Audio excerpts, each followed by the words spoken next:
The devil in a black cloak, street gospel, light of the temple, sword swing, killer live from the ghetto, the hood messenger, let them know hell's close, black burial, the devil in a black cloak.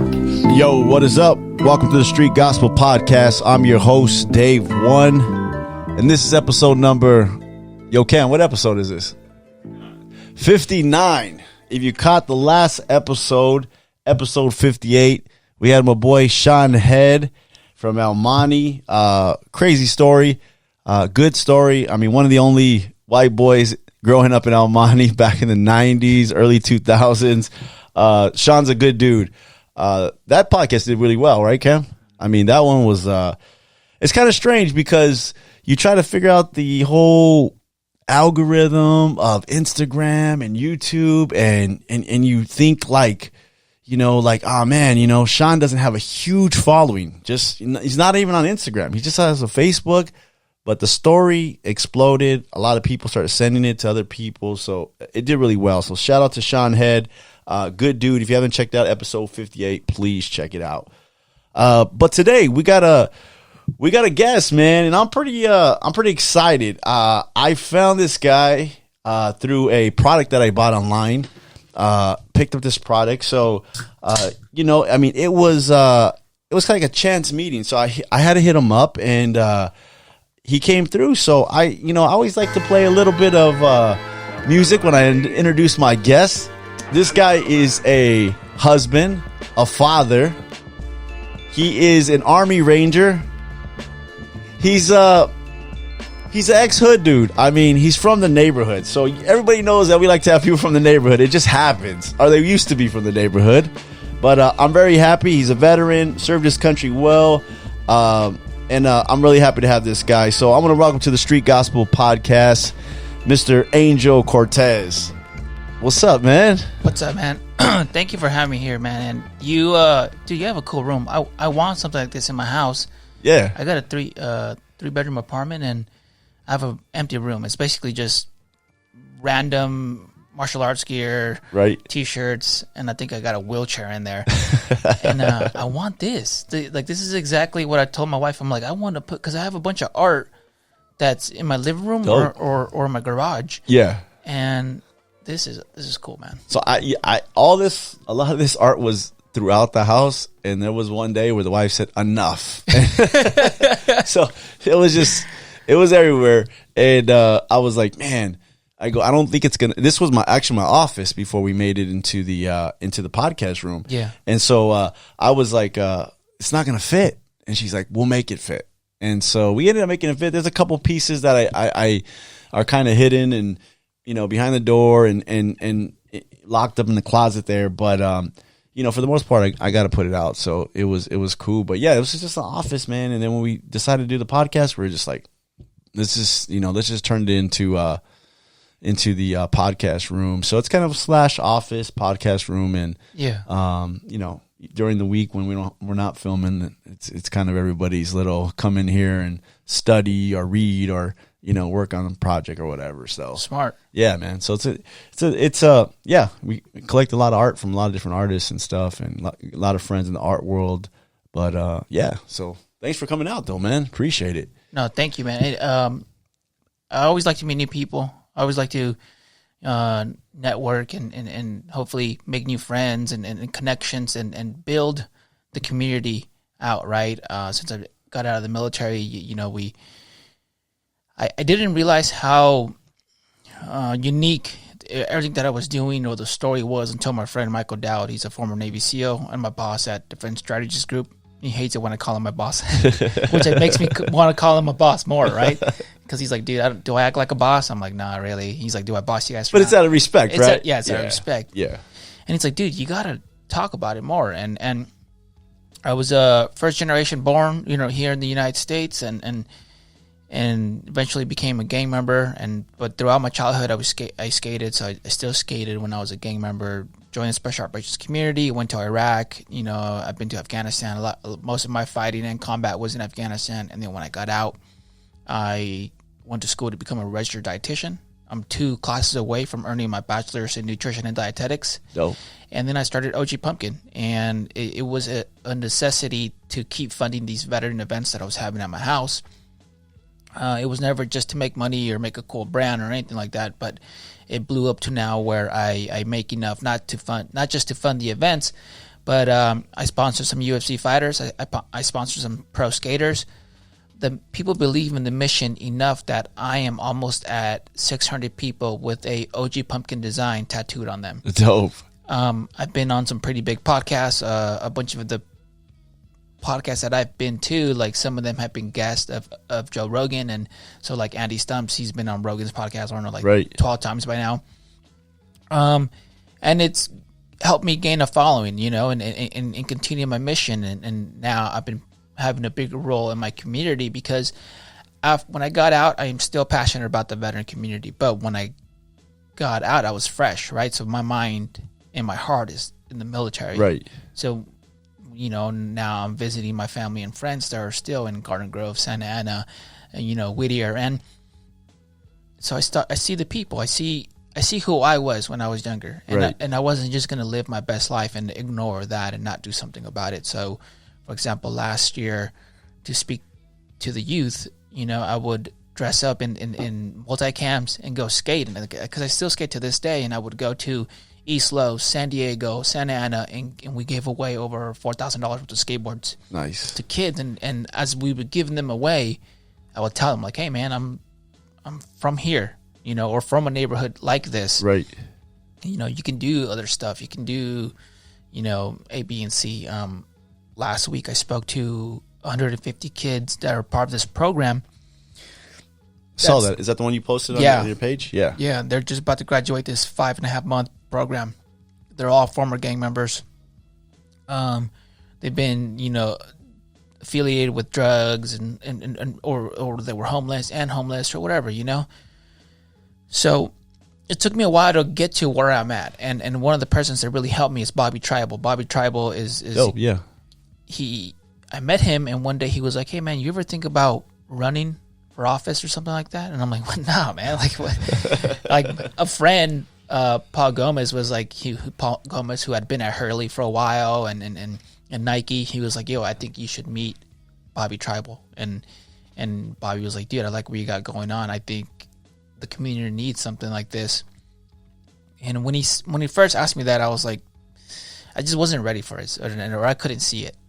And then now I want to play, and I have been playing a little bigger role. That's what I was going to ask you, because you know, I checked out your story. You know, you've been on some podcasts and stuff, and then I was it's kind of unique, your story, and it's kind of a trip because, you know, it's skater, you know, broken home, you know, get in the neighborhood, Ranger, Muay Thai, all this different stuff. And it was funny because that's, you know, if I can name off the people that I've had on our podcast, yeah, it's like skaters, Brian Sumner, you know, Damon, you know, there would be fighters, you know, military guys, and it's neighborhood guys, you know, yeah, a lot of neighborhood guys, and then, you know, a good mix of people. So when I saw your story, I thought, man, this is perfect. You know, we are a faith-based podcast, but the podcast, you know, is the story of overcoming. That's what I tell everybody. When I tell everybody, they're like, is this like a Christian podcast? Is this a faith-based podcast or what? I said, yeah, it leans that way. I go, but this is the story of overcoming. So if you have an overcoming story, I want it to be told on this podcast. And when I heard your story, I thought it was excellent. Going back a little bit, you grew up in Santa Ana. Yeah. Now I tease everybody. I've had a couple Santa Ana people on here, believe it or not. Rachel on cam, straight hood. Damon, and still lives in Santa Ana. He's a good skater, graffiti guy, muralist now. Santa Ana is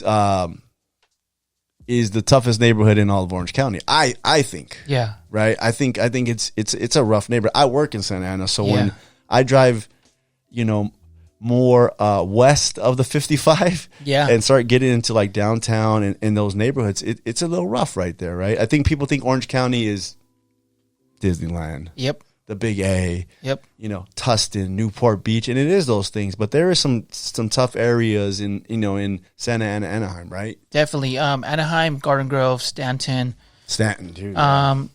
You know, and I remember when I told people, I didn't tell that many people in the military, but when I did, I was like, oh yeah, man, I was a gang member. They're like, where do you live in Orange County? They're like the show? Because do you remember the show Orange County? Yes. And I'm like, bro, that was like Newport. I was based on Newport. Yeah. I don't live in Newport, man.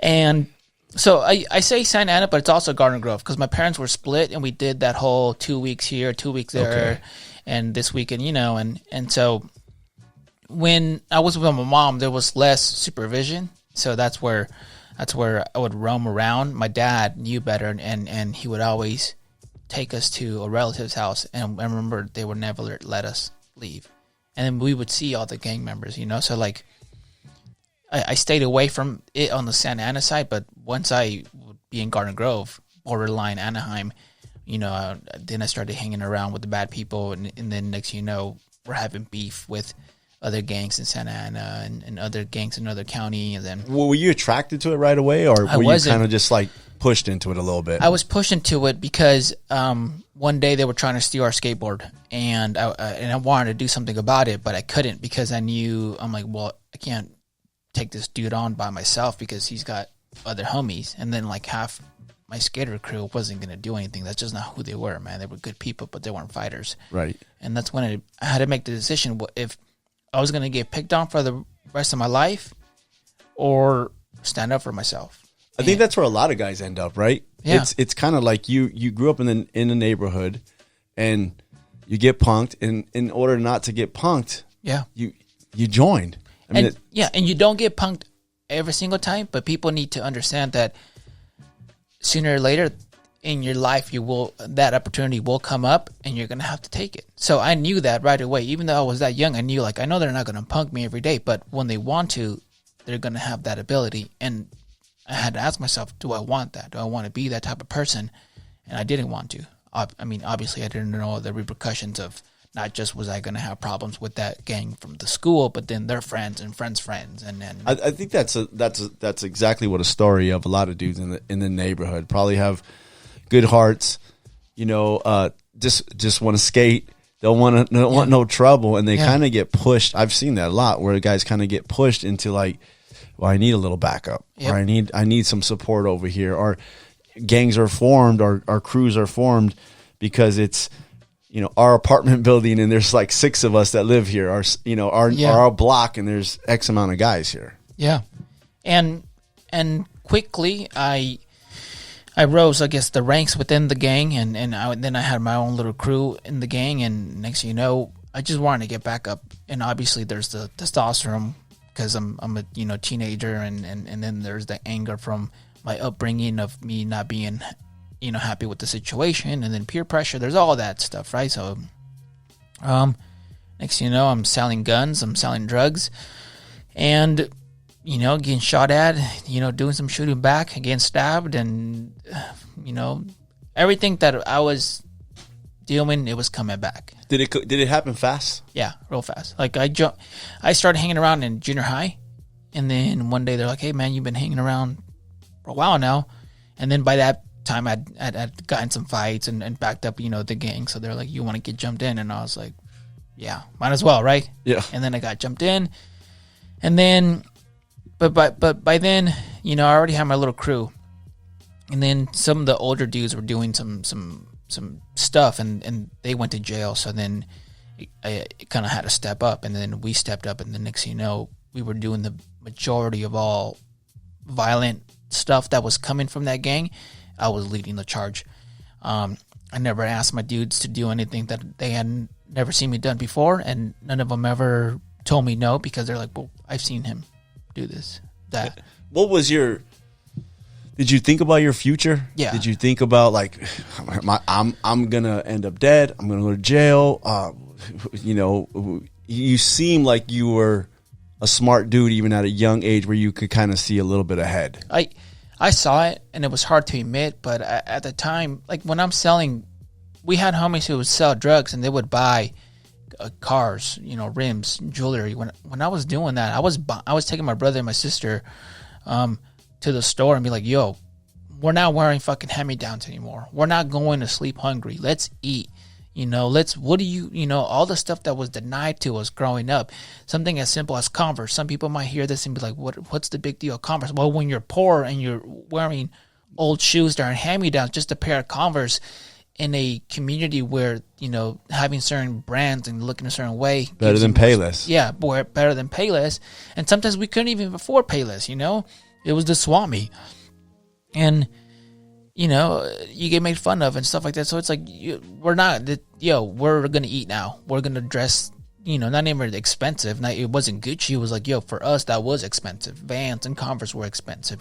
It sounds like, again, like you, out of necessity. Yeah. You joined the gang out of necessity for, not getting jumped or having some backup. Then, once again, you're starting to do a little bit of crime just to provide for your younger brothers and sisters. Yeah. But then eventually I knew, like, this isn't gonna cut it. There's no way. There's no, and then that's when I had to not just voice it like internally, but within my crew. I'll never forget. I got him at my homie's garage, and I was like, "Hey, man, I fucked up. I led us down this path, and that's not the path, man. It's not the way to go. We can do the things that we want to do, right? We can go party, get bitches, make money, all this and that." Take care of our own, but we don't have to be in a gang, right? How did you come to that realization, though? A lot of things have been happening. One, once you become a hardcore gang member, some of your family and friends start pushing you away because they realize, oh, this dude's not just like causing a little trouble. Like, this dude's fucking causing big trouble. And people that I cared about, I was pushing away. And then we kept getting away with things that I couldn't believe we were getting away with. And one of the things that kind of sealed the deal, little by little, is a lot of the other gang members, when I would look at them, I'm like, dude, you and I are not the same. And we're not. Like, mentally, what I want in life, what I think we should be able to doing as a whole, I didn't agree with the organization, or I call it organization, the gang. So I was like, you know what? And I knew when I made the call that not everybody was going to let us get out, right? So people always ask me, like, so how'd you get out? I heard you can't get out. Well, again, we were doing like 90 to 100% of the fucking violent stuff that the gang was doing, right? It was me and my fucking crew. So when we got out, I told the main heads that were still out, and the other dudes, like, I was like, yo, man, we're out. And I'm taking the crew. So if you want to come at us, go for it. But where were you planning on taking them? Just trying to get them on the right track? Yeah, get them on the right track. I made everybody get a job, everybody go back to school, and if they weren't allowed to go back to the high school, get their fucking GED, do home studies. Like, we can do right. You don't have to be a complete square, right? We obviously we were still partying, we were still trying to make money. I had a full-time job and selling drugs. And it bummed me out when I would fucking make more money on a Saturday than I did my 2 fucking weeks working. But I was like, yo, this is the right way. This is the right way, right?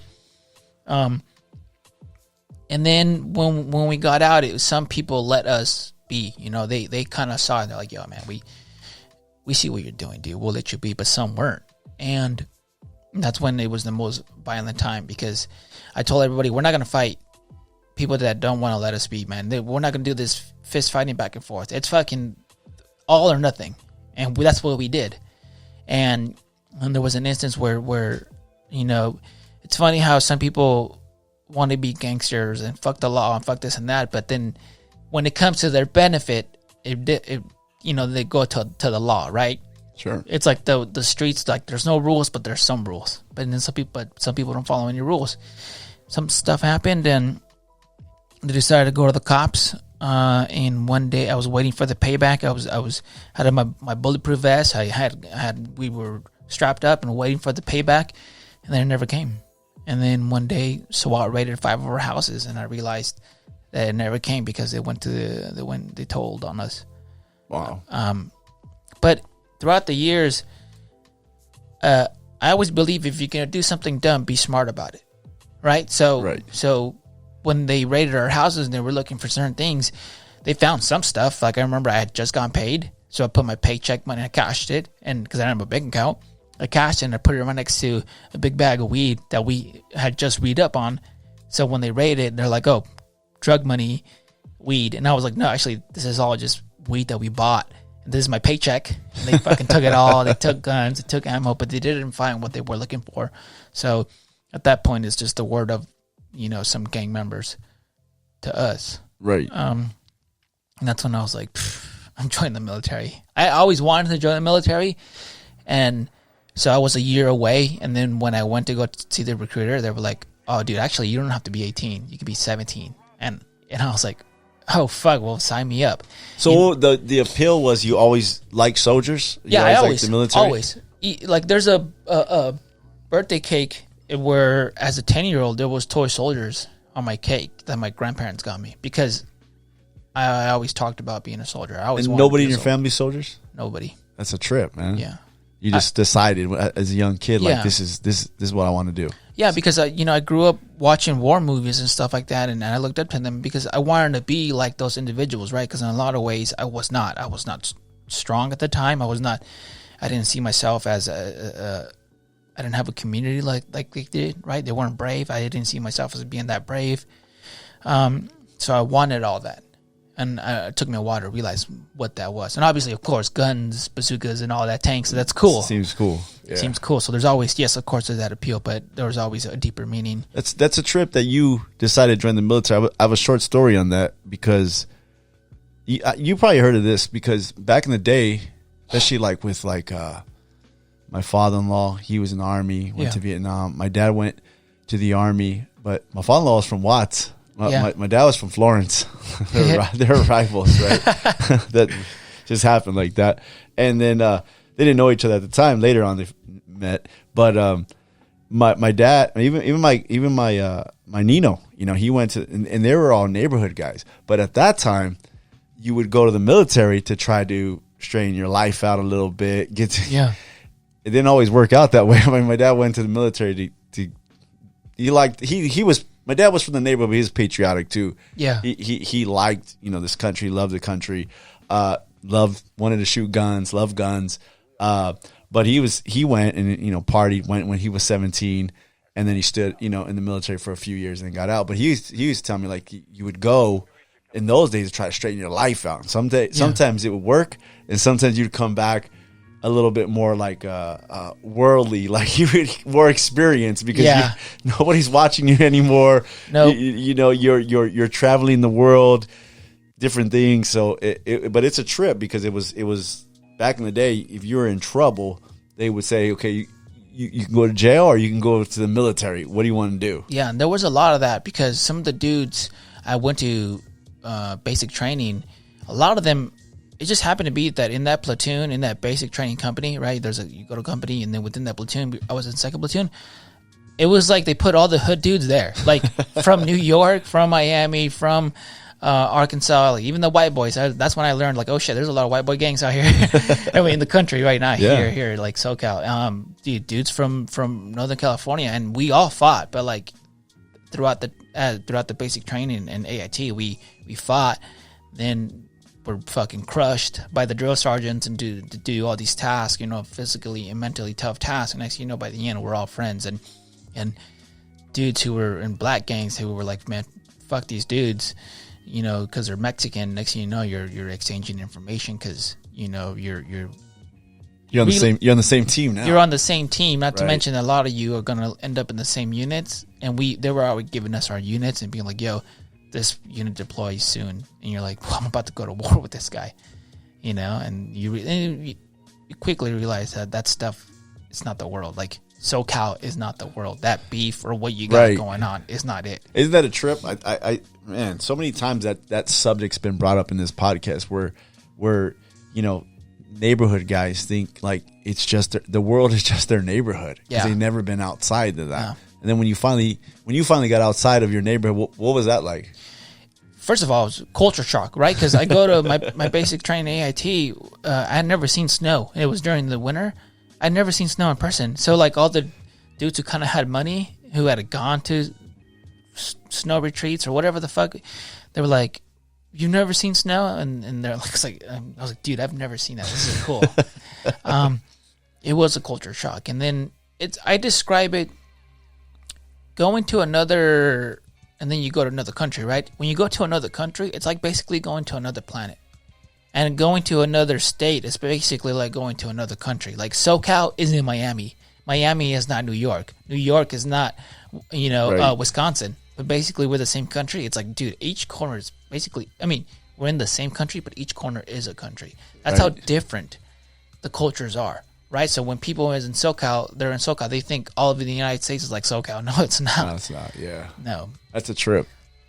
So you go to the military at 17. Yeah. You got to get signed off. By my parent or mom. something? Yeah. So I wasn't even living with my parents at that point because they already kicked me out. They're like, "This dude's trouble." Fucking. Plus, my parents at the time they weren't the best parents. Now they've changed and stuff like that. But And when you went to your mom to say that you wanted to go to the military, are they thinking you're joking around? well, I showed up with the fucking recruiter. Oh, So okay. when they see the dude in uniform, my mom started crying, which I didn't expect. That I thought she would be like. I was already getting ready for the fight. I thought she was going to be like a fucking about time. Where do I sign? Yeah. She was like, she started crying. She wouldn't even let him in. She was like, "Are you sure? Like, you don't have to do this." Wow. And I was like, "Mom, I've talked about this. I've talked about being a soldier since I was a little kid. I would get guns and pretend I was a soldier. Like, I would have the 99-cent plastic toys and tanks and make trenches in the dirt and play like that for hours." Wow. Like, where'd you think? But of course, man, like, my actions weren't saying that. I was fucking selling guns and drugs and getting stabbed and getting shot at and getting kicked out because of A, B, and C, So were you able to join because you never got caught up in any police stuff? I Never. mean, or charges or anything like that. Never. You didn't, none of that. Never. Because I was like, I'm a big believer if you're going to do something dumb, be smart about it. And so I was making brass catchers for all of our guns. I was making sure everything was as smart, like, done as possible, because yes, some criminals are dumb and stuff like that, but a lot of them are not, and to think that because an individual doesn't have a degree is somehow, doesn't have any intelligence. There's definitely a lot of smart criminals out there. Yeah. Obviously. So, and plus I would take CSI classes because I wanted to know what they would look for. You know what? That's funny you say that. Me and my boy Ralph talk about like First 48, right? Yeah. They arrest the guy. They take him into the room, right? And they start questioning him. And then I'm like, this guy doesn't know his rights? Like, I mean, this guy could be totally guilty, right? Yeah. I get it. But the basic rule is to say, I'm not saying anything. I want an attorney. Yeah, get a lawyer. But this guy will sit there for like an hour and be like, and then They're scared. Well, because but I'm saying like you said that you took these classes, but now those classes are all on some TV show, right? They're I mean, basically, now you can watch a TV show and you can learn how to be a criminal by watching this show. Oh, that's and so I'm always laughing because of like, bro, you're like. I know you're guilty. We just know that on the TV show, but maybe you should call your lawyer first before you give it all up, so easily. But yeah, you could watch the show and get away with stuff. Yeah, like for example, so before the show, I took the classes to find out what it is they were looking for. So anything we did, like for example, any time we did something huge, it didn't matter what. Like I had a homie who just bought these brand new Air Force Ones. And he knew the drill that I ran, the protocol, if you want to call it, after we did certain things. And I'd be like, dude, give me everything from head to toe that you were wearing. We're burning it. We're getting away. And obviously replace the guns and stuff like that. And I remember one time he's like, bro, I just bought these. I'm like, you know how this goes. Like you wanting your brand new shoes. What, at the time, Air Force Ones were super cool and popular because, you got Nelly making the Air Force One song and stuff like that. And I was like, bro, we're not going to get caught up because you don't want to throw away your fucking shoes. You knew that, Yeah. Stuff like that. And so my mind is, even to this day, when I go teach SWAT teams or triple letter agencies or regular cops. You know, I still have a criminal mind, so I talk to them and stuff. So they're smart because some of them think, oh, the criminals are dumb. Criminals are like, bro, you got to stop thinking that way. All right, just because you don't like these individuals does not mean they're fucking dumb. Yeah. And then I would tell them things, and they would just like their jaw would drop because first of all, a lot of them don't even know my history. So once I start talking to them, you know, like some of the stuff that we've talked about already, I've talked to on the side of because after training, they want to hear more about what I'm doing, and it changes some cops' minds. Like I remember I had this SWAT guy was like, dude, you know what? I used to think all criminals were bad. I think they were just soulless individuals who were just pure evil. I never thought about that. Like in your case, you just sold drugs for a little while because you knew like, what else am I going to do? My parents aren't feeding us. My parents are physically and mentally abusing the kids. And you feel like you're stuck and you have nowhere to do. And what do? You decide to use what is available to you. Yeah, that's a lot of guys in the neighborhood. I mean, sad to say, you know. I mean, drugs play a big part of that, drug use. But when you're just trying to feed family and stuff like that, there's very little resources out there sometimes for these guys. They don't know, or they just don't know where to find it. What's the easiest resource? Oh, I could do this, you know, for a little bit, and they get caught up. So you get in the military. I get in the military, and I didn't know anything about special operations or anything like that, but I would have watched. I had a homie who had cable, and you know, so he had access to the National Geographic Channel and the History Channel, and it used to be called the Military Channel, but I think it's called the Home of Our Heroes or Heroes Homes or something. I remember like that. the Military Channel, yeah. And I would see stuff about Rangers and Special Forces guys and SEALs, and I wanted to be like them. So then when I had the opportunity, I was like, I physically, mentally prepared myself.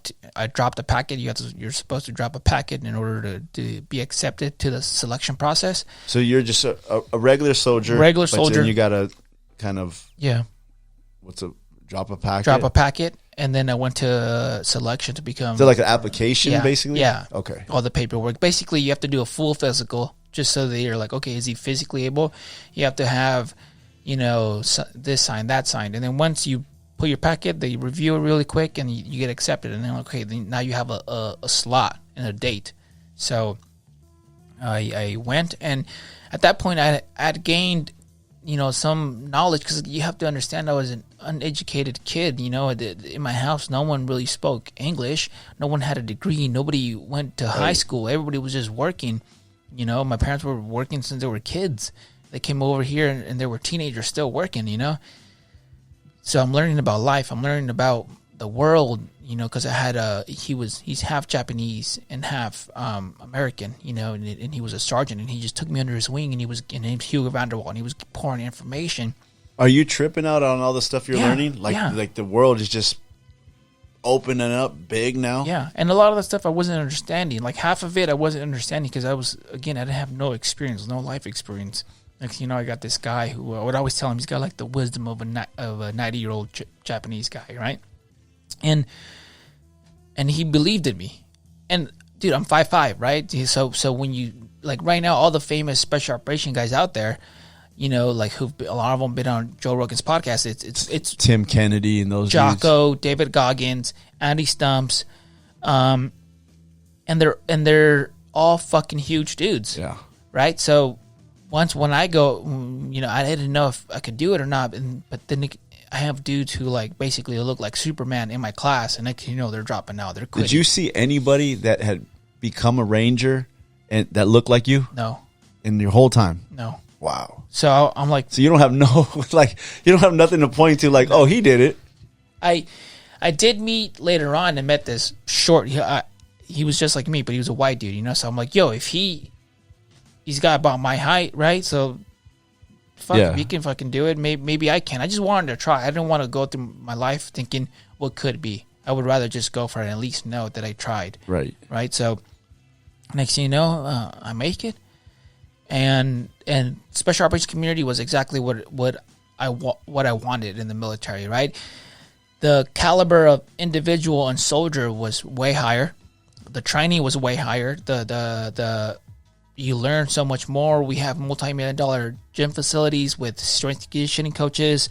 athletic trainers, dietitians, Wow. and I'm becoming a better individual, and being part of the 75th Ranger Regiment was the icing of my whole military career, right? Because it sets you up for success. You have to let the military, mold you, and obviously you have to fall under the right leadership, because you could fall under. I've seen some terrible leadership who've maybe been divorced or are alcoholics, and maybe they don't care as much of their soldiers. Right. So I do meet people who hate the military. They're like, dude, it's wasting my time, and I understand that it's not their fault, but also some of them never gave the military a chance. They just were stuck in their ways, So right.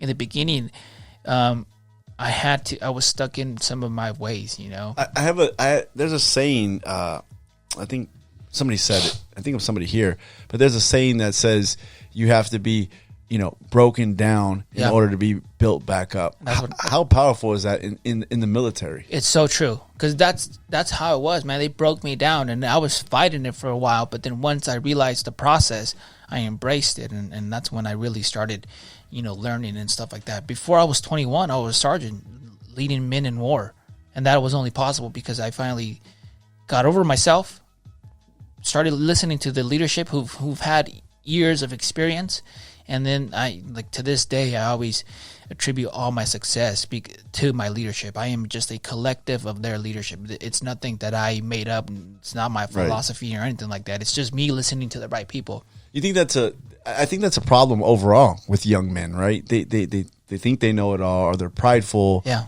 They don't want to learn from anybody that's been there. I'm 48, but I still try to learn from older men, or even men that are more knowledgeable than me in certain areas. If a guy's at the gym, 22 years old, and shows me a move, I'm like, yeah, that's dope. Show me that again. Yeah. So I think a lot of younger guys, sometimes they get caught up in this pride, or I know it all, or nobody can show me nothing. Yeah. And it hinders them so bad. 100%. And those are the type of people that when they're 20, 30, 40, they might have progressed a little bit, but they have stopped themselves from progressing so much more in life. Right. And I learned that right away to not be like that, which has helped me out clearly a lot. I think it does. I tell guys all the time, find somebody you admire, find somebody you look up to, and if they're good at something that you want to be good at, ask them a million questions and like pin yourself to their hip and just be right there and follow them. And you can be great. There's no excuse. I mean, you could have used every excuse, bad family, neighborhood stuff, anger, all this stuff to really hold you back. But you have to release yourself to say, okay, I could turn this around, but I need to find somebody that I can learn from. Yeah. It's huge. 100%. So, like, for example, I've always just been lucky with leadership. Like, for example, my last leadership, which actually my first leadership when I got to 1st Ranger Battalion, Savannah, was the person who last got the Medal of Honor. Wow. That's who I was learning from. That's who I was lucky enough to just watch him be not just a soldier, but a husband, a friend, stuff like that. And I miss him. He's, for people that don't know, it's Christopher Solis, and he was killed in Afghanistan. And his actions got him the Medal of Honor. But when you talk to people, not just me, you talk to other people, you're like, this dude was like this every single day for other people. What does it take to be just a good soldier? Not even a ranger yet, but what does it take to be a good soldier? I mean, I want people to understand like that level. It's the words that we hear all the time, but people don't. They just hear the word and like, yeah, I acknowledge the word, but think about what it actually means. It's stuff like discipline, right? Attention to detail, accountability. Accountability is the biggest thing, I would say. If I had to pick one thing, be accountable. For the things you do and fail to do, right? Like. And that's hard. I realize that is hard for a lot of people. But for the people that are willing to listen and give it a try, I'm telling you, it's going to change your life. My life started really changing when I stopped blaming the world for all my problems. I took accountability of responsibility of what I failed to do and did, and just wanted and listened, not just to the good people, but the bad people, because you learn from bad people too, because you see what I'm like. Oh, don't do that. Right. That's what happens. Right. And it's hard. I understand that it's hard because and my story isn't straight success. There have been points where I voiced, like, for example, when I wanted to be in the special operations, and I was literally laughed at. They were like, dude, you're small. You know, Staff Sergeant so-and-so already tried, and he didn't make it, so what makes you think that you can do it? It's crazy. And it's stuff like that is you have to understand that they became that way because they weren't taught properly, right? So don't have faith. Keep being positive, and no matter what, just stay positive. Because like that day when I had my peers and my leadership look at me and start laughing at me, like I had to swallow that. I remember I went home and I was just like fucking crushed. Because you're already a soldier. Yeah. You're already proven yourself in some ways. In some ways, right? And but the special operations, it's like the top of the top, and people make it this boogeyman that nobody wants to go for, or they're afraid. A lot of people already quit before they even drop a packet. They're like, no, I can't do it because of A, B, and C. You don't even know.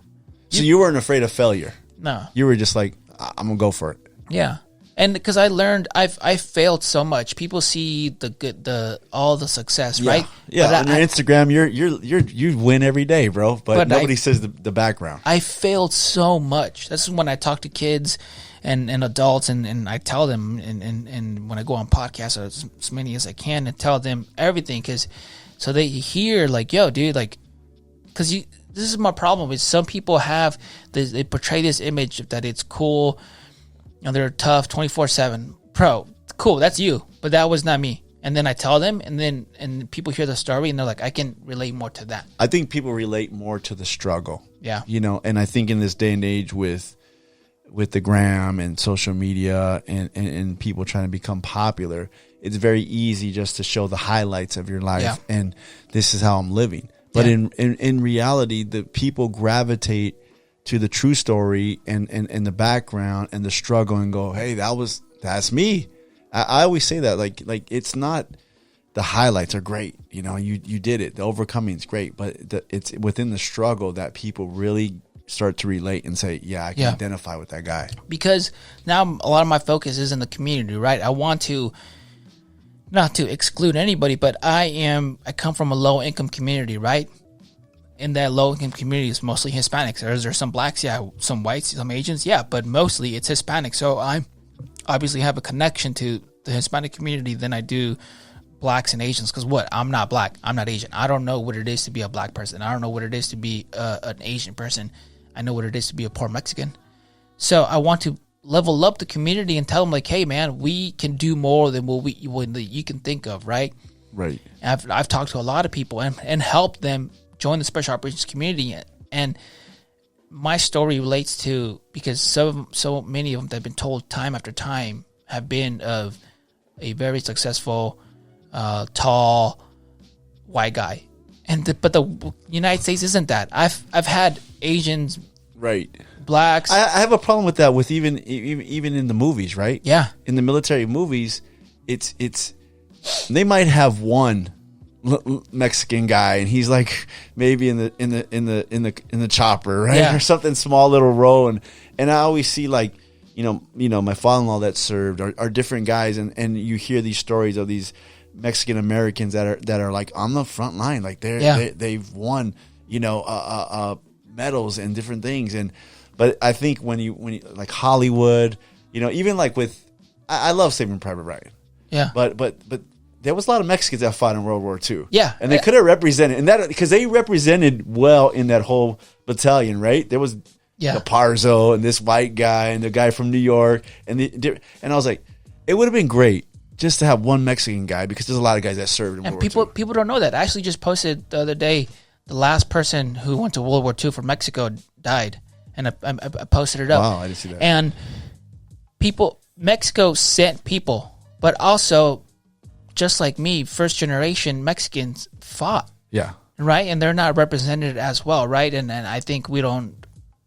Now what I'm doing is I want to show our community, right? It's huge. And other communities more, because look, this is there are a lot of things that are cool right now, and I like them too, like brands, scenes, groups, music from our community, right, from Southern California.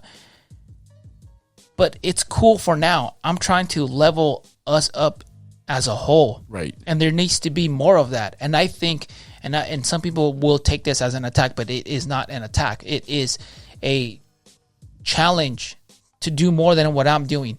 I have access to millionaires, billionaires. I talk to celebrities. I talk to SpaceX engineers. I talk to professional fighters. I talk to SWAT teams, people from the FBI, and they see what I'm doing, and it changes their mind Right. of what somebody from a poor neighborhood is capable of. I'll never forget the story was when there was this guy, right? And he kept telling me, he's like, dude, you know what? For a Mexican, you're not that bad. And in the military, you joke a lot. You joke about Sure. the most fucked up shit because humor Gets you through. gets you through, and it takes off the edge of these serious life and death, and some of these are death situations, right? So when I would just laugh, but after a while, I knew he wasn't joking, and his father had just died. I remember he was thinking about his father, and he's like, you know what, man? He's like, you know how I would say for a Mexican, you're not that bad? And I'm like, yeah. He's like, I wasn't joking. I was like, I figured that after a while. And he's like, you know, I love my father, but one of the things that he told me and taught me was that all Mexicans just want to come here to rape this country. You know, and clearly you, that's not the case, man. And then there was somebody at school. I'll never forget. It was an American government class. Afterwards, as I'm leaving, the semester's over, class is over, right? And he stops me. He's like, "Hey, man, I just want to tell you that it was a privilege to have you in the class. When you first came in and you voiced that, you know, you used to be in the military and stuff like that, I immediately thought you were going to be a certain way. I already didn't want to listen to what you had to say, but you made a lot of good points that were based on experience and not emotion and what you thought, but it was real world experience, and you made a lot of good points." And I was like, "Oh, cool." And those two cases, things weren't changed by a short, cool clip video, Right. or cool shirt, or cool design, or cool show. It was by being the example little by little. Right now, again, there are cool things in this community that I like, and you probably like, and you follow, that are cool, but they are not leveling us. And it takes time, and it takes effort, and it's not going to be a short-term thing. Right. And it's long-term. Well, you could imagine if yourself, a guy like yourself, talked to young Angel, junior high, before he started getting in trouble, you probably would have had a different perspective. Like, oh, that guy looks like me. He's from my neighborhood. I can do that. Yeah. It's a trip. And I think what you said there is leveling up. I had Marcellus Wiley. He's an NFL player. Hits Fox Sports and stuff. But he always says, like, there's more than just for them, the black community. He's like, there's more than just sports, guys. Yeah. He went to Columbia. You know, that's a prestigious school. And he's like, I realized that there's more than just sports, and that after sports, or if I didn't make it to the NFL, I'm going to have this education. And we need to stop, our people need to stop thinking like it's just football or basketball. Or rapping. Or rapping, yeah. And so I think a lot of times our community thinks that, right? It's just, you know, maybe, you know, not to put anything down, but maybe it's just something, you know, that we just see. Oh, Dad worked in the factory for 20 years. I guess I have to work in there. Oh, I don't want to do that. Like, you know, I can blow up on Instagram or start a YouTube channel. And instead of like, hey, think about this. You can own that factory one day. Yeah, you could. Or you could start your own network, you know, where you're creating stuff. You know, and I think sometimes we do think small sometimes. A lot of us, and we need to start teaching kids, hey, you can think bigger than that. 100%. And another thing is, because I keep seeing some videos, the youth worships people who talk tough, but they don't even know how to use firearms properly, and they make videos of them flashing them like, bro, you probably can't even hit or shit. Fight, and they can't even fight. Yeah. And I'm like, dude, look, man, I'm not saying you have to be a square, but you don't have to follow these people. You don't have to worship them. Give them your time and money when there's real people out there who are trying to level up the community. Who, hey, man, I shoot, fight. I actually competed in Muay Thai and Jiu-Jitsu, and it's like you have these false idols, and that's and we've been stuck in this cycle, and we need to level up. So that's what I've been doing. It's my big push. I've been doing that. I had to pause it for a little bit this year because I donated a kidney, so I'm just getting my strength back up so I can hit next year hard. Okay, I heard about that too, man. Yeah. So skater, Muay Thai, veteran, served overseas, battled in war, and then you decide I'm going to give a kidney. Yeah. And it's before I even get to the kidney thing, right? To add so people can hear more, and if what you just listed isn't, I've worked with National Geographic, right? The channel that I used to watch as a kid, the History Channel. Right. I'm working on, it's not set in stone, but on big stuff that's going to be happening next year. That's going to. And how old are you, man? 32. 32. So still have the world ahead of you. So when I talk to kids, I tell them all this stuff, not because I want them to be like me, because I want them to be better than me.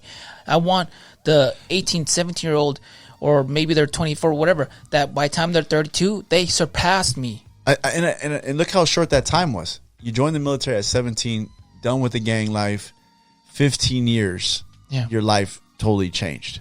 100%. And I think kids don't see past 3 months sometimes, They don't. And but back to the thing is, I want them to be better than me. I don't want them to be like me, right? So, and how do you do that? Well, sharing the story and doing this and doing that, working hard and setting the example that's going to take time for people to see, right? What I'm doing, I don't look at anything that's happening. I like certain things, but I don't look at it and be like, I need to be like them. I need to do this. I need to think about likes and views. No. I need to work little by little because it is a marathon, and clearly it's been working, and that is the mindset. I change those people's point of view of who I am, right? Or what they think people like me are. Little by little, it's a marathon. So then the kidney thing. Well, I donated my kidney to my friend's wife. He was in special operations too, in the special operations community, but on the Marine side. He was a Marshal Grader. And I had a friend who was killed in Afghanistan, and Benji, not my friend who died, but Benji is my friend and his wife that I donated the kidney to, right? He was in special operations as well, and he decided to support a charity event for my homie who was killed in Afghanistan. And when I went to the event, they were like, hey man, aren't you from Southern California? I was like, yeah. They're like, hey, that company is from Southern California, and it's a skateboard company, and I heard you skate. And so when I flew back to California, I was like, I sent him a message like, hey man, my name's Angel. Thank you for supporting my homie's event, and their family was there, and they felt like, they're not forgotten. And I skate too, dude. Maybe we should link up and do something. And he had a toy drive the next month, and he's like, actually, I got an event. Come by, bring some toys. So I bought some toys to a skate park, and he brought his kids, and he bought a bunch of stuff for the community. And I was like, dude, that's dope. He's not Mexican. He's white. He's doing that for his community, what he knows, right? That's where he grew up. He's not excluding anybody, but what does he know? He knows that side of Orange County, right? Of Southern California. Right. So we became friends, and then started skating together and hosting events. And then, we started Defense Strategies Group, who and Mike's always looking for good dudes, and he's like, hey man, of any other special operation guys who would fit perfectly? Because we're trying to create something unique, right? Because there's a lot of special operation guys who are out, but they don't keep up with their skills, or right. They're good at the job, but they're not great at talking to civilians or teaching, or they don't want to teach. Yeah. And some of them are just complete fucking savages that you're like, damn, dude, we're trying to build something unique and get better. Now, the defense, what's it called again? Strategies Group. Strategies Group. That's for them to know out there. Yeah. That's a company that you and your buddies formed. Yeah. To train people on firearms, fighting, all And kinds of stuff. we teach security, different stuff, right? Yep, we teach all the way from triple litter agencies and SWAT teams to moms who have never fired a gun before, right? We do consulting, we do security, we do some public speaking now. Dope. And so when Mike's like, "Hey man, do you know of another guy?" And I'm like, "Yeah, Benji." And then Benji came, and he was almost 20 years in the military. So he was a great fit. Now my friends are working with us, right? We're making money, Right? We're skating, we're shooting, and he is passionate about the community just as I am, and the veteran community, and so we became friends and started working. And one day I can tell something was bugging Benji. I'm like, "Yo, dude, what's up, man? Everything's good?" And he's like, "Oh yeah." And I knew he was lying. And then after a while, I was like, "Dude, what's up, man? Like, dude, the look in your face." And then he laid it all out. And by that point, I'd already met his wife, and him and I have similar stories. So you have a relationship. Yeah. Yeah. So obviously, there's the connection of the military, but how he went through his career, that's what I did. And it's choosing the military and focusing on the military while we have a strong wife at home who's taking care of everything, who we sometimes forgot about because we were so focused in the stuff that we were doing. And so, she reminds me a lot of my wife, a lot of the things that I put her through that she luckily stayed through, because a lot of wives don't stay in the military. Being a military spouse is fucking hard. A lot of them can't hack it. That's why I think in the military, the divorce rate is higher than it is in the civilian world.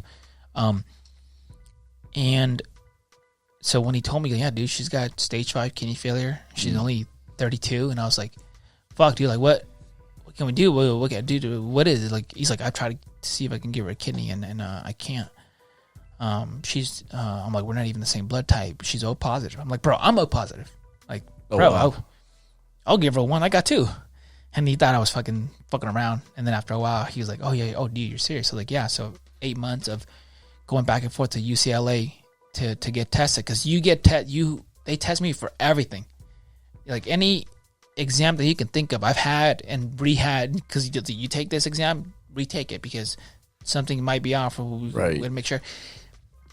And then we did it October 25th. We went to UCLA and I gave her a kidney, and went. Like, that question of, like, would I give her one was already answered before it was even asked, because of our past, our military connection. The fact that he put so much time and energy through his skateboard company, Thrash and Raid, for the community, right? He's not Mexican, but he was poor too, but he's white. What is your wife saying when you say, "Hey"? Yeah. Automatic. Automatic. Because we had already met them. We already been friends for a while. There's that strong connection and understanding. And what is the risk for you?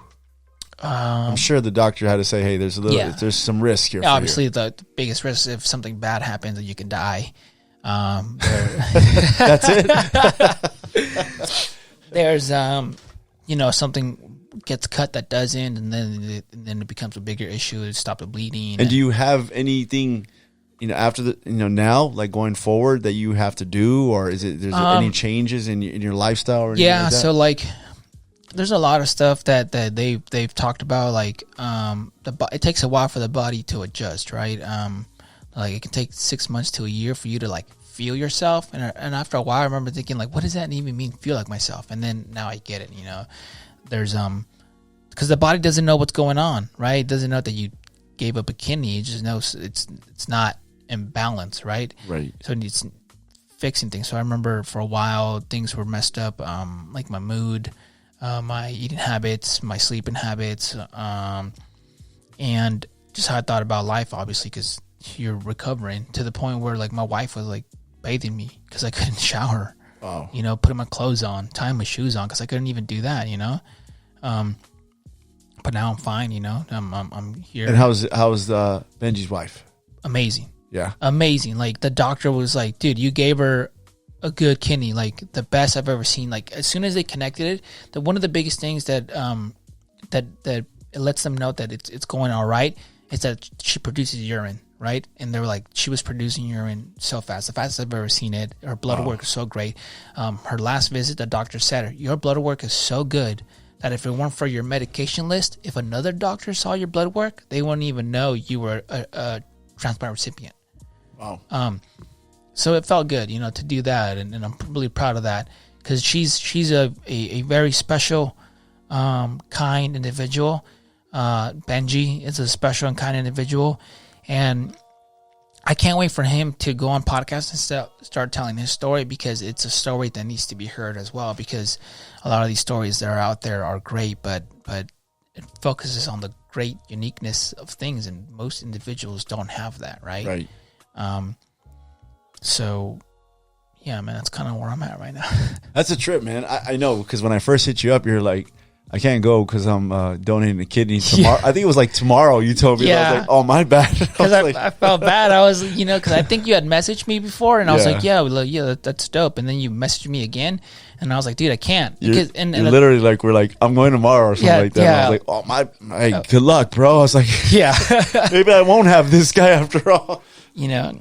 And I'm trying to build a community that's real, that's solid, that people can rely on, that you don't have to be a veteran. Obviously, the biggest thing is that we're all veterans, so it helps, but also a lot of our friends aren't veterans. A lot of friends don't have big followings. A lot of friends, they weren't even special operations. They're just regular dudes, in the military, who did the service. Some of them are cops. Some of them are jiu-jitsu fighters or Muay Thai or whatever. We're trying to build something really solid and unique in Southern California, because I think the problem is that some of us can be in a huge city surrounded by millions of individuals, but somehow feel alone. Right. And people, you don't even have to be in the military, but if you read a book called Tribe, that's such a great book. Or I didn't read it, I listened to it, Audible, right? Yeah. So listen to that book, and people need a purpose, not just men, but like mankind, right? Humans. Right. You need a purpose in a community, and without a purpose in a community, I feel like we're lost. Sure. 100%, dude. 100%. So everything that I'm doing, it's not because I'm some saint. No, it's because I'm trying to build a community, and doing this stuff gives me a purpose, right? So I will do everything and anything for the community, because it is my community and it gives me a purpose, because this is my purpose. Because when I got out of the military, it was a tough time for a while, because I had lost my ways. The military was my world. That's, in my opinion, when I became a man, not when I was running around causing fucking trouble, trying to bang everything, So let me going back a little bit. You served in Afghanistan and Iraq. Yeah.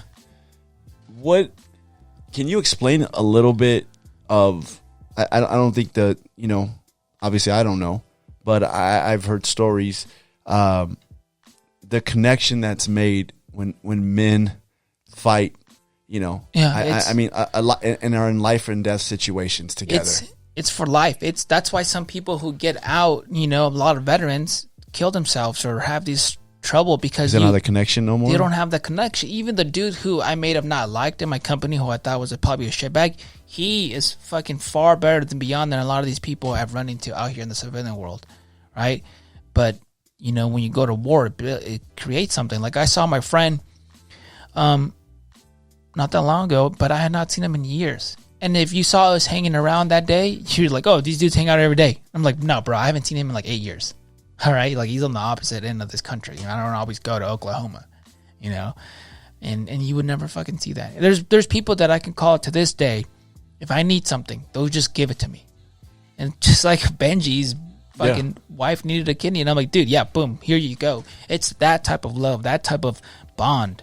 You can't. The layman can't understand that, right? Can't. It's hard to describe that. You have to. There's a lot of those dudes that I love more than I love some of my family members, right? And it's just a unique. War is the best and worst thing I've ever done with my life.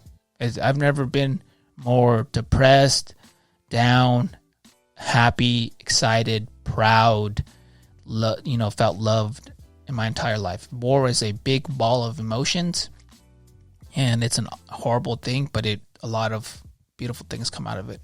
How do you deal with all those emotions? Well, do they teach you? No, they don't. They don't do a lot of teaching, right? And I've been one of the reasons why I gained a following really quickly. Also, besides going on people's podcasts, I started sharing my combat footage. the things that I've done and been part of. There's been books written about. There's people giving TED Talks about it. There's people going on Fox News talking about it. I wouldn't be surprised if there's a movie in the future about it. We did been in a lot of combat, and how I got through is through mental toughness. And again, to pass election, you have to pass the physical requirements, but you have to be mentally tough. So when I got out, I was having some tough times, but I wasn't going to let that be the end of me. So I needed to find, when I realized I lost my purpose, I lost my community, and I was having issues, I needed to address them. So I did that. I did. I didn't go into alcohol. I didn't go into drugs. I did the best that I could to be the best human, right? Like, so I took care of my nutrition, took care of my sleep, took care of you need a community, find a community, build a community, work on your communication skills so you can talk to your wife about what it is you're feeling, right? Go talk to somebody. Sometimes it doesn't have to be a therapist, but sometimes it was a therapist, but sometimes it was just a friend and being open. But the biggest thing, psychedelics. High doses of psychedelics. Wow. In a professional setting. The company is called Field Trip Health. And so I've done DMT, I've done mushrooms, but the biggest thing that's helped me, they're all helpful. And I did high doses of ketamine therapy in a professional setting. And that's helped you? Yeah. If you don't have that stuff, what happens? Well, so before I did all that, I worked really hard. And when I met Mike, and before Mike started the company, he's like, dude, you should do psychedelic therapy. And I wasn't ready for it. To be honest, I was fucking scared. I was scared because people like me, and I'm not the only one probably, you're about to be in a vulnerable place and give complete control, right? And go out and into this other universe. And I wasn't ready for it. And Mike would tell me, he's like, dude, I used to go to bar fights, and Mike trains, he trains martial arts. So he's like, dude, I used to get in bar, and Mike is tall. And he's like, dude, I used to get in bar fights and just head kick people. Go in traffic, and if somebody honked at me, I'd be like, tell them, fucking pull over, let's fucking fight. And I was angry and so. But that's not the Mike I met. The Mike I've met since day one is a loving, caring individual who cares about his community, who wants to better himself and is not happy with what he's done in the past. He wants to continue his success and do other things and accomplish more things. So when he told me that, and he's like, dude, psychedelics has changed me. So if you didn't have them, what type of person would you be? I wouldn't be who I am, 100%. It's changed me like so much, and I've talked about it in detail on I have a podcast too, because sometimes I answer these messages and I don't want to give people a 2-3 sentence and I'll be on my phone for a while, but I got kids, I got things to do, so I started doing a podcast. So I would talk about things and be like, dude, if you want to talk here about so and so, go to episode so and so you can get a complete answer instead of me just giving you 2 sentences. And I talked about the psychedelic therapy, but just to show you the first thing that fucking happened after the first session, I went home. I was so mentally tired from it. I just went to bed, and the next morning I woke up, and my wife was making eggs, and I walked up to her, and I told her, I was like, stop, let me talk to you for a second. And I told her, I was like, I realize that throughout my entire military career, and even when I put you last, you put you and the kids last, and the version that you've been getting lately of myself, I have not been that. I failed in a lot of ways as a father, as a friend, as a lover. And I'm sorry. And she looked like she wanted to cry. She was like, I've been meaning to tell you things, but I didn't want to just tell you the words and you acknowledge my words. I wanted you to feel that. And I told my kids, my 2 oldest, I was like, AJ and Ari, because it was about to be summer. I'm like, we're going to go on this vacation, and I really want to get to know you guys, because you guys maybe don't remember, but I was gone a lot. So I don't really know who you guys are. I don't really know what makes you, and I want to get to, and my oldest, obviously he's been around the most about the things that I've been doing in the military and outside. He began to cry. And he's like, it makes me happy that you're saying that. Wow. And I knew it. I knew between him and I that there was a disconnection. Yeah. Right? And ever since then we've been closer. ever since that, my wife and I have been closer. I've been able to talk to my wife more about things. And before that, it wasn't horrible, but something was missing. I think acknowledgement is huge, right? Yeah. You acknowledge that you weren't the best. You acknowledge that you wanted to be better, that you should have done things a little different. I listened to one of your podcasts, and you were talking about how you were, and it's funny that you said that, because I think it's powerful. You said you were still angry with your mom. You said you still have some unforgiveness with your mom because of the way, like I guess she changed her life, but it seemed like she didn't acknowledge the past. She just wanted to go from there going forward, right? Yeah. And as soon as you said that, I thought about what you said right now. It connected, because I thought all he needed was an acknowledgement. Your mom saying, "Yeah, I sucked." Yeah. Or I made life bad, or I made wrong decisions, or whatever. Just some acknowledgement, and you probably would have been fine from that point on, right? Yeah, and that's an old podcast. I actually forgave them because of that podcast. Paul Gomez, who had been at Hurley and Nike for a while, reached out, and he's like, "Hey, I heard your podcast, because that's my friend's podcast, and I want to help you." And he's like, "I like what you got going on, and you can do a lot of great things." He's like, "So I'm not gonna baby you. I'm not gonna carry you, but I'm gonna introduce you to the right people, and then after that, if you can fly, you can fly. If you can't, I don't have time to babysit." So I was like, "Thank you." And this was a 3-hour meeting. When he talked about forgiveness, because I talked about that. He's like, "You said that you're waiting for them to bring it up, but maybe you should bring it up." So on the drive back, I told my wife, I was like, "You know what are our plans today?" She's like, "Nothing." I was like, "Good, because I'm going to call my mom, and I'm going to call my dad, and I'm going to forgive them." She was like, "What the fuck? Like, you went to go visit this guy, and now you're going to do this?" And obviously that was a big step, and then I forgave them. Because you have to call them with the intention they might not receive it, right? But that you're okay with it. Yeah. So, but because you don't know what they're going to say. I didn't tell them what it was about. I just told them, "Come home, come to my house, and we're going to have dinner." So when they came, I told them, I'm like, "Hey, I clearly am in a new chapter in my life, and if I'm going to enter this chapter, I want it to be different. I want it to be new, and I forgive you." And first it was my dad, and then my mom. They came at separate times, but I was ready for them to be like, "Fuck you, whatever. I don't need this shit," or whatever. I didn't expect that, but I knew that could be possibility. But you're settled, and that it's all right. That it's not for you. This is for me. Right. I think that's forgiveness that's what it's about, right? Yeah. It's not for that person. It's for yourself. Yeah. And ever since then, our relationship was better, but it got even way better. Nice. So, yeah. Yeah. I thought about that. That's funny that I'm glad we got to touch on that a little bit, because when you said that, I was like, man.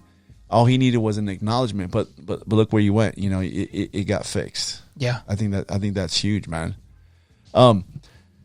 Military service, veteran, and now you're with a company. We touched a little bit on that. What do you guys do? So we run courses, like advanced to simple courses. Well, some of our most advanced classes is we take vehicles from junkyards, we shoot to and from them. We spend a lot of time in cars. But so do you have some prior experience shooting from a vehicle? Yeah. I'm sure you didn't shoot as good as you do now. Yeah, shit, stateside and outside. And sometimes it's private courses for SWAT teams or sheriffs or local PDs, but it's open to the public. And I am a big supporter of not just guns, but I think individuals should be able to take care of their family, and that is through providing food, but also physical security, right? Right? You know what? And I know we're going to get off course a little bit on this, but since you're big on this, the Second Amendment, I'm huge on that, and I tell people the little family living in the neighborhood wants to protect themselves. Yeah. They need to have the right to protect themselves from somebody coming in, home invasion, robbing them, whatever it may be. They need it. Like Yeah. when people think Second Amendment, they're thinking of that guy in Arkansas with 1 million guns. Yeah. And I'm like, that's not necessarily true. I'm thinking of the single mother that's living in the neighborhood trying to, and has to protect herself. Yeah, and we have all women classes, and I'm a big believer in having a standard, holding that standard, and improving. Right. So a problem with the gun community is that people buy guns, but they don't want to train. Yeah. And it's a fucking shame. And as a gun community, we need to level up.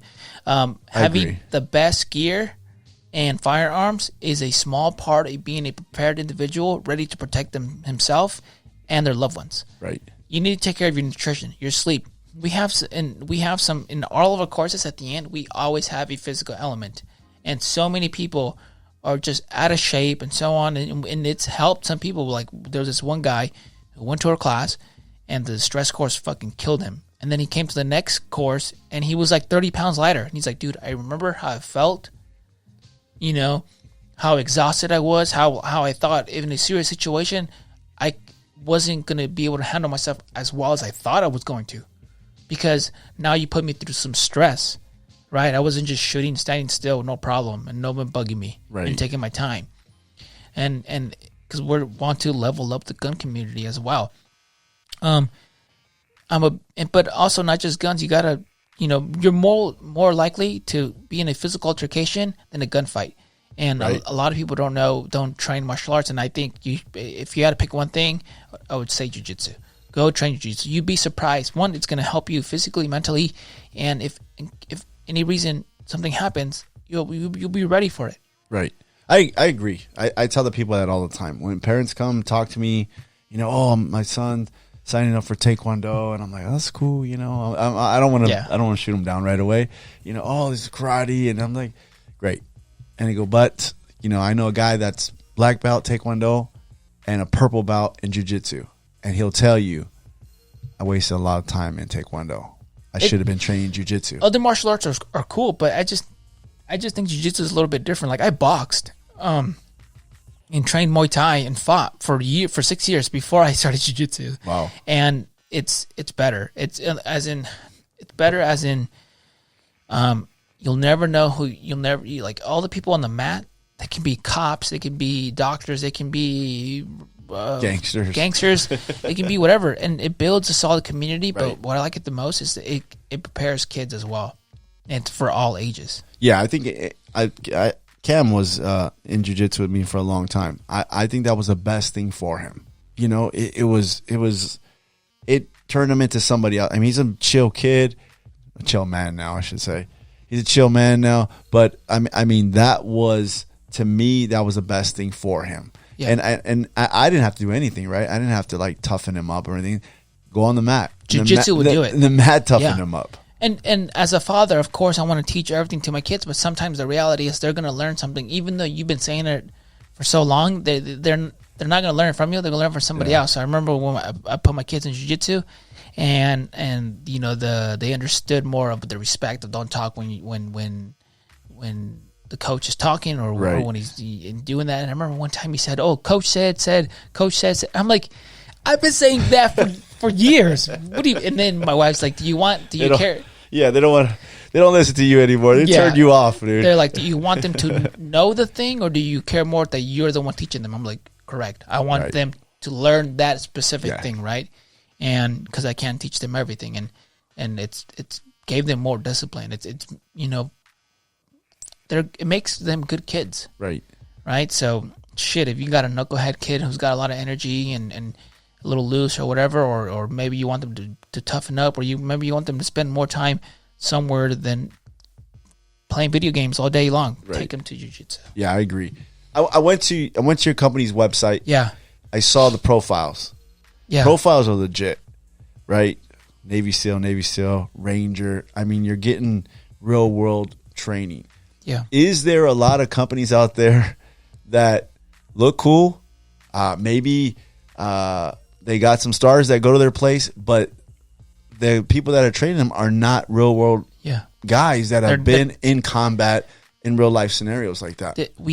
We're a brand new company, right? But we're growing really fast, and we're making our name for ourselves. because one, we have not just former but active duty special operations guys as well.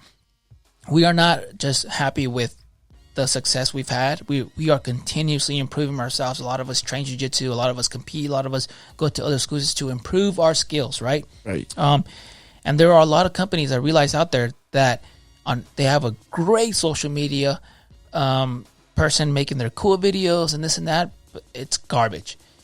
Not everybody, they'll have courses called combat this, combat that, and some of it are I can't say their names because they don't want to be out there known. But some of them are celebrities, some of them are lawyers for celebrities or agents for celebrities or own companies in Hollywood, right? And they're like, dude, your training is way better. And why you explain why you do these things, and when you back it up with the experience, it's way better than what's out there. And there are a lot of companies out there. I'm not even saying you have to train with us. Your time and money is valuable. Money you can make more of. Time you'll never get back. So be careful who you spend your money and time with.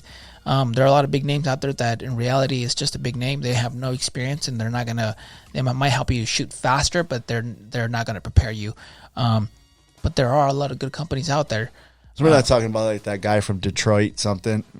Oh, that dude, that dude's a comedian. What's that guy's name, Kev, from Detroit? Whatever, the black guy. And he takes the gun away from everybody. I forgot his name. He's so fucking dumb. But I think he does it to.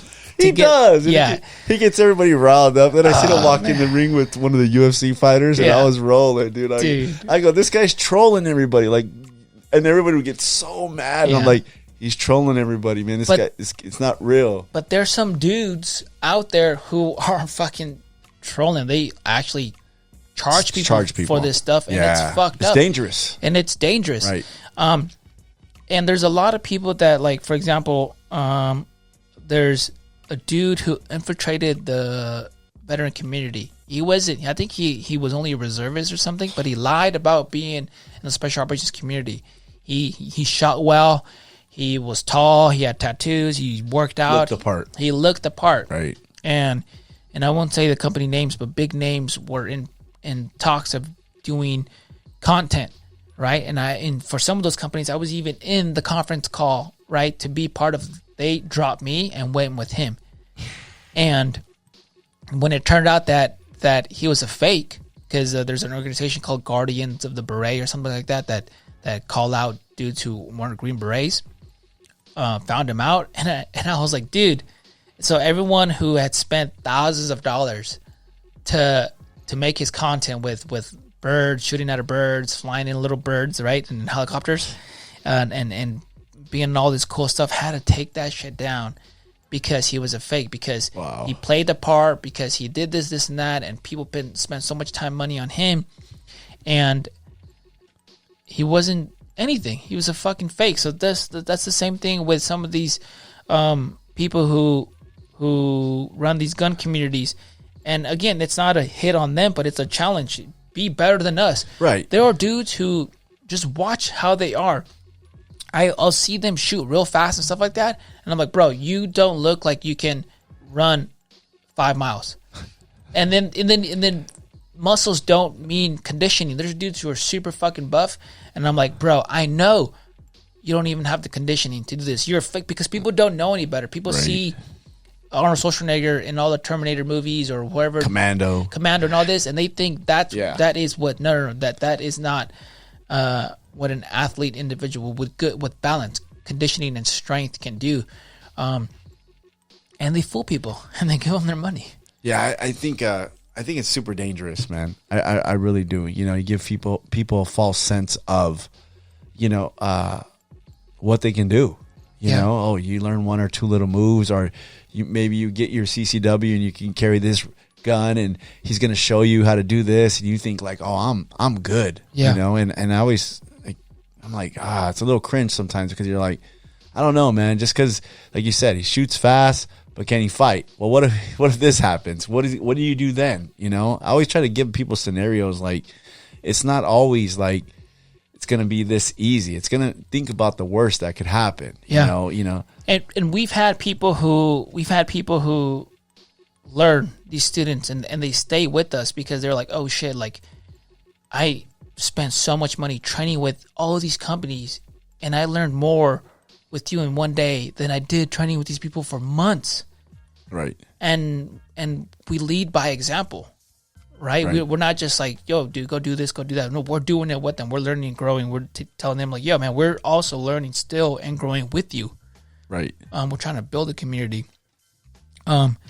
So if you know anybody who wants to train, well, I'm gonna go train with you guys. come train with us. I'll man. bring a few guys because I have some friends that train with a few people, and like you said, I look at them and I'm like, I don't know. You know, they good shooters. Yeah, they know their stuff. You know, but I'm thinking I needed something a little bit more. Like, what if something happens? What if I'm not able to draw my weapon? What if the guy attacks me just out of the blue? I don't know. So when I seen some of the scenarios that you guys put on the web, and then the guys that you have with you with your team, I'm thinking like, yeah. And then I'm not gonna lie, man, the pricing was excellent. I mean, it was very affordable. I mean, and I'm not saying that cheap prices is cheap training. I feel like that was reasonable prices, because I feel like sometimes they put some astronomical prices out there, and I'm all and right off the bat, I'm like, well, I can't afford that. And on top of that, this guy's resume is just, a great shooter. He's not in the military at all, That's what some people tell us. Like, dude, you should charge more. Yeah. And sometimes we go back and forth. We have not raised our prices, but some people are like, dude, you should charge more. Earlier, before we started the podcast, we were talking about people doing these like 3-day stress courses or like boot camps and stuff like that. People pay top fucking dollars for that. Yeah. And people are like, dude, you guys will do stuff like that. And they're like, how come you guys don't charge more for this? Like, for example, we got into public speaking because we started working with these millionaires at the private ranch. And Mike gave a opening speech of who we are and what we do. And then one of them was like, dude, you should be a public speaker. And Mike's like, what to know? And he's like, we just paid somebody $67,000 at our last convention to speak. Right. And what you just said right now was way better than the crap he said. And you actually have experience. Right. He's just a motivational speaker. And it's that stuff like we started doing public speaking as well. And it's like, when we started hearing like, you paid him what? And you're like, what the fuck? Like, people are making all this money and idolizing these people who have no fucking experience. No, they have a good. They talk good game. Yeah. Right. But then they only could go so far, because it's like, okay, that's a great game, but what else other than your physical fitness? Because they're always in shape, right? Yeah. What else other than that? It's a fucking. It's just a facade. A lie. It's a facade, and so again, it's not even talking shit on anybody. It's the reality. It's a challenge. Like, yo, dude, if you think you can outdo us, because then it makes us be like, you know what, the standard has been raised. We need to surpass that. Right. So there are good companies out there. We're not the only good companies out there. If you're a listener and you're like, I live in so and so, I have a friend's company called Core Vision up in Washington.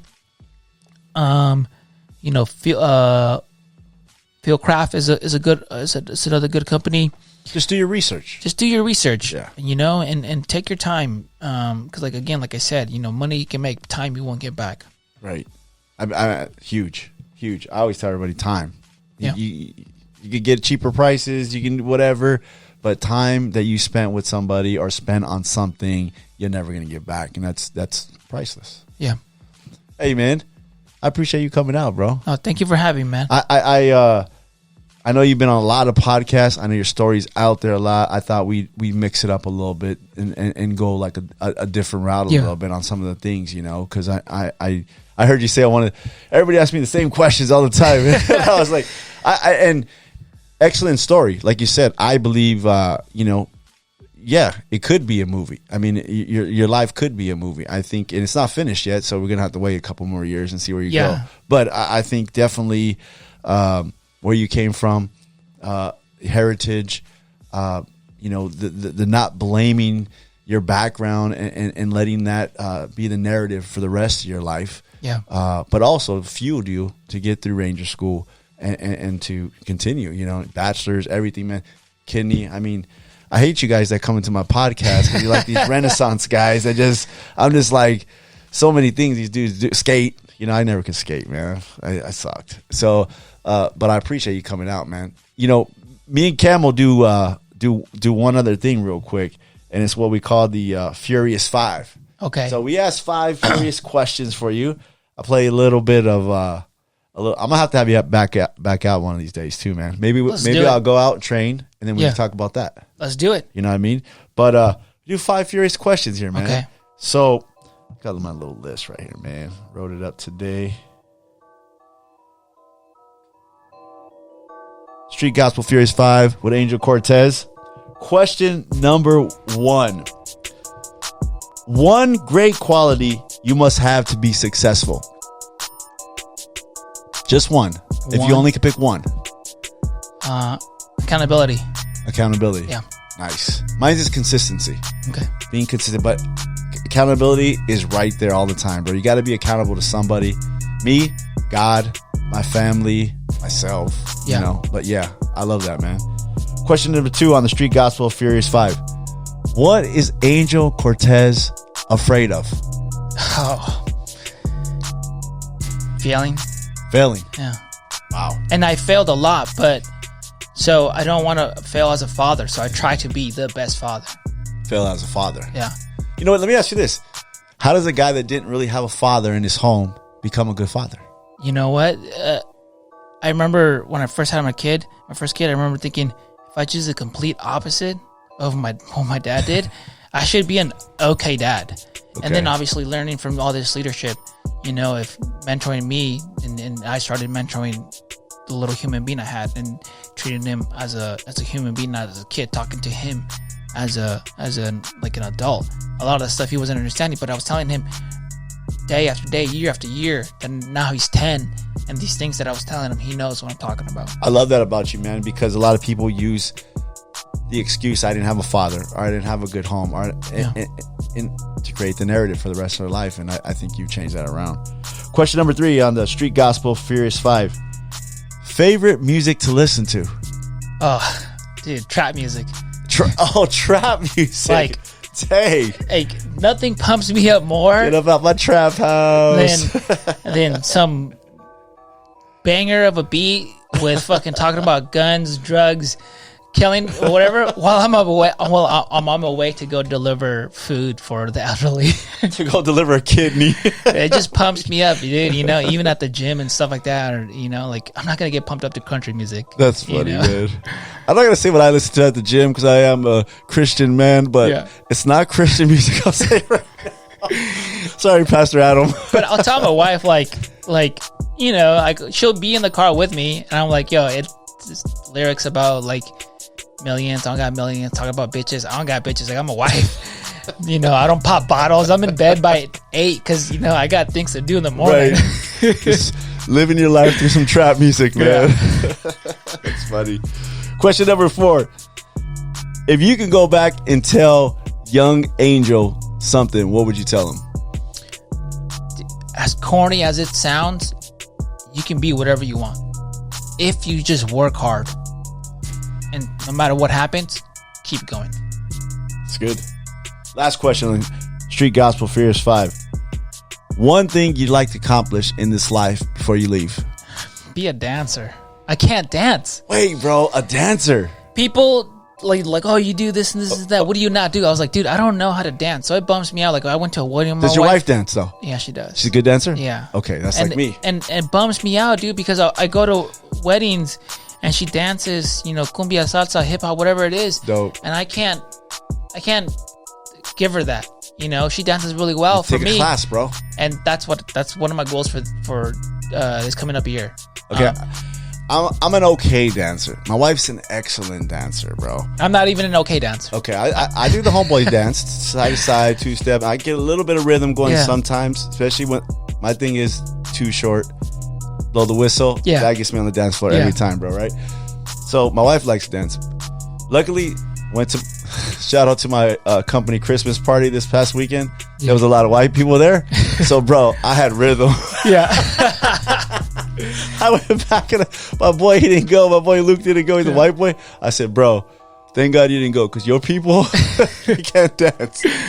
Dude, I went to Besame Mucho. You know what? That big festival? Yeah. And my wife was dancing the entire time, and I had to be the dude who was just there watching his wife dance. When I saw couples dancing together, I'm like, I want that. You got to do it.